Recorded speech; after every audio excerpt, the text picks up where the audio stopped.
Hey, I'm back. I wanted to let you know I got stuff back together here. I've jumped ahead because I wanted to make sure I had this thing wired up right. So I got this temporarily. I wouldn't suggest you do this because it's awful close to this throttle line. But I'm not going to start this thing. It's just temporary. And I got the battery hooked up down there because I still have to mount it yet. I haven't found a place that I like on the chassis a lot. But so what I did here is I got this hooked into the kill switch up here. And since I can't start it, I don't know if it'll shut off with the key, but I know it shuts off with the kill switch. Well, how do you know that if you haven't run it? Well, this is just what I did. I pulled the spark plug out, which is right here, and the hole's there, you can see it ish, and there's no fuel in the engine, of course, but I pulled the spark plug out, and it turns over a lot easier, of course, because I wanted to check for spark. So if I reach around here, see if this will work. There, you see that spark? Now I'm going to go up here, and that's my kill switch, my and let's try it again. Right, so I've got it wired correctly, so far at least, and in my mind I safely checked that. I didn't waste my time putting all this stuff together, showing you guys wiring, that I have to come back and say, oh, well, that didn't work, and we got to do it this way. So here's what I got. And everybody on eBay or on YouTube that I've seen so far, they kind of all do it a little bit different. So here's my way, ride and drive. Of course, here's my hot wire to the battery way down there. And then also in this box came a red wire with a hoop connector at the end. I put that on the same post as my battery. Okay? Why'd you do that? Well, that's my charge wire. That's the charge wire that's coming through this switch. By the way, everything happens inside this switch. And that's coming through from my, hold on a minute. See what I got. Here's my coil. Here's my coil wire. Remember the brown one? And there's Mr. Diode, or Mrs., however you want to do it, coming out of there. And then that goes in to the switch, and once you have a connection in there, I believe, it comes out this this red wire right here. This is typically a charge wire. It's thin. It's not a starter wire or anything like that. But that's what's charging from the coil, and I'm going to double check you on that.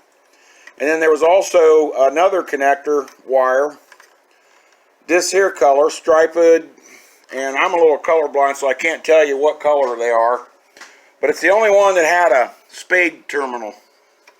And so it obviously plugged into the solenoid, and that's what energizes the solenoid, which is what this is. A little coil in there, it gets energized, and that starts your Big Daddy motor here.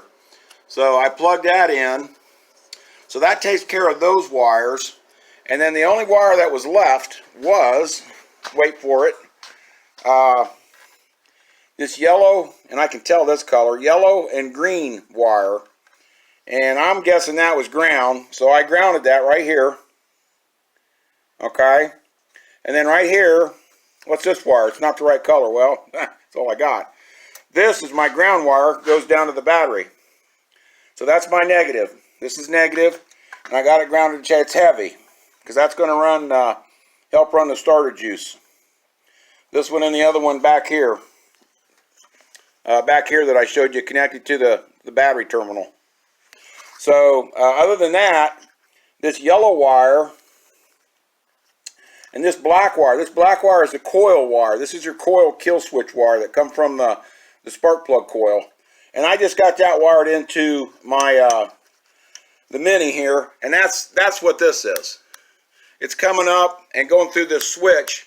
And right now, in other words, this switch is open, so it won't go to ground. This is the ground wire coming back from that switch, and it's grounded too, so it's also connected to the chassis. So I got ground wire here for the for the switch system, and I got the negative ground wire from the battery, and I got the kill switch wire here from the Mini. And then there was a black wire that came out, and I thought that had something to do with the oil system or whatever, the low oil sensor, which I'm not using. But I went ahead and hooked it to ground too, and it doesn't seem to be doing anything so far. We'll see what happens when I start it up and actually run it to see if it's affecting my charge or whatever.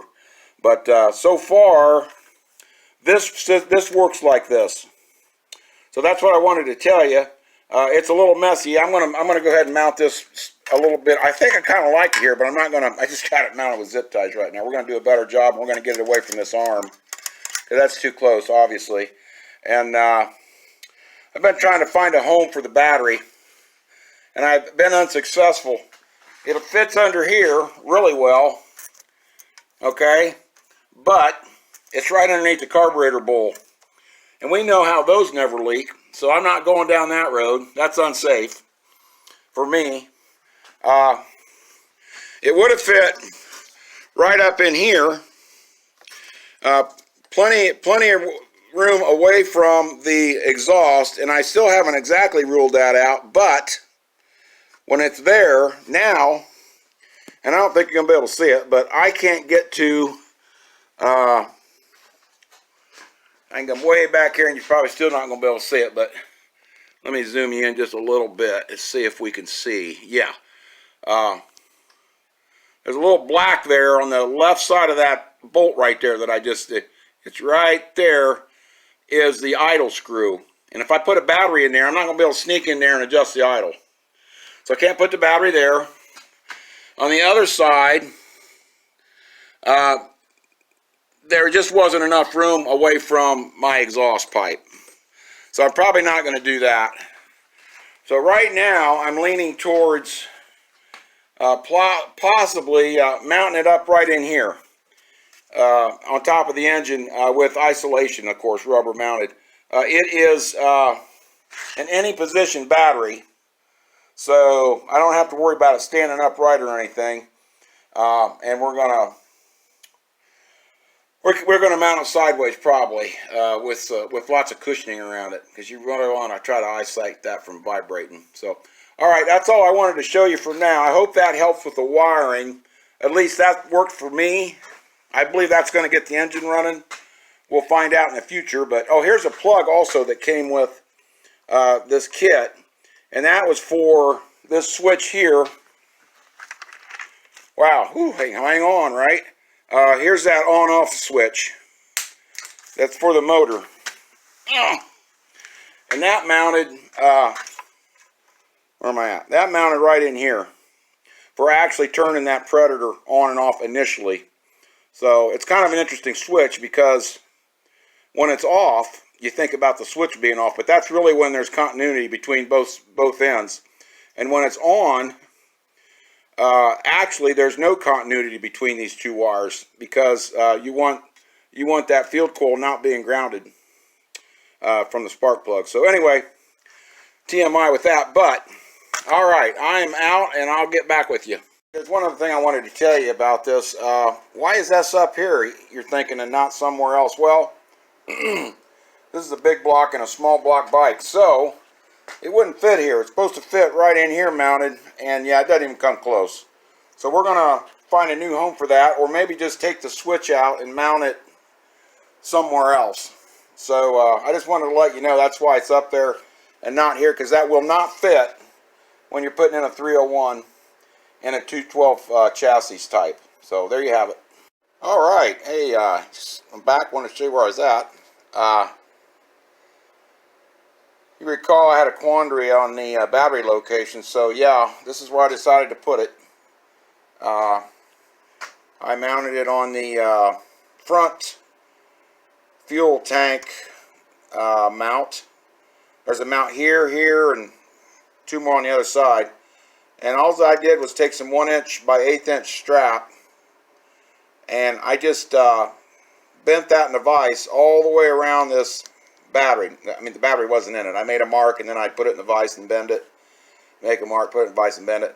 I went all the way around, and I came back to this point, kept this a little bit longer, drilled a hole, welded a 5/16 stud onto this piece of strap here, and this bottom part has a through hole, and then when you tighten up this nut down here, it draws this down, and I got foam on top of, around, and at the back of that battery for shock vibration absorption, and then I got another lock washer, and then the nut holding this down on this side, and then I got the same thing on the other side.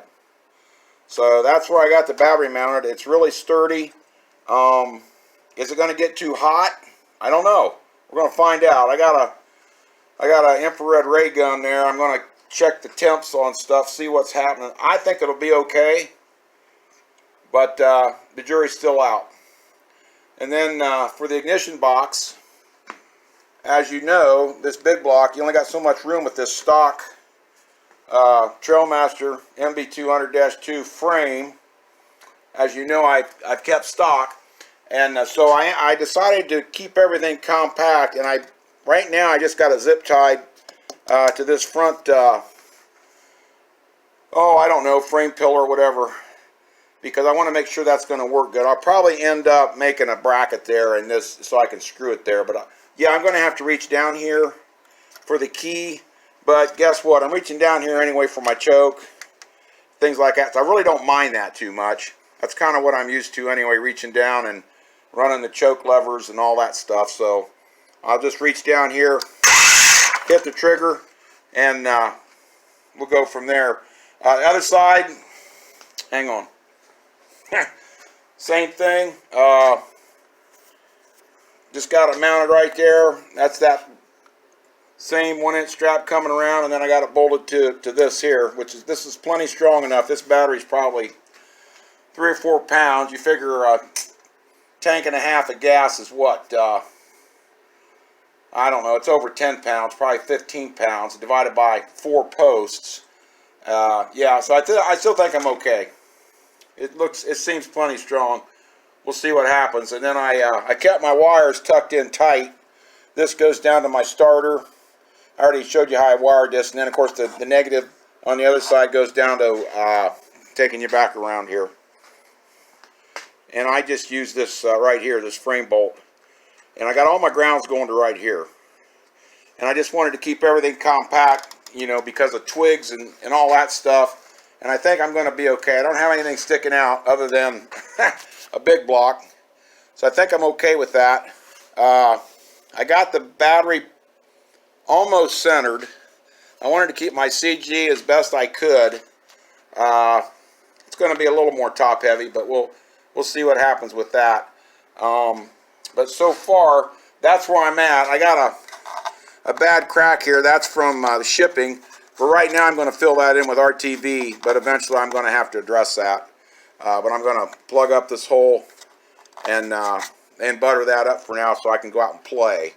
So I'm that kind of guy. He wants to get out there and run the Mini. So I will get back with you in a minute and show you what else I got.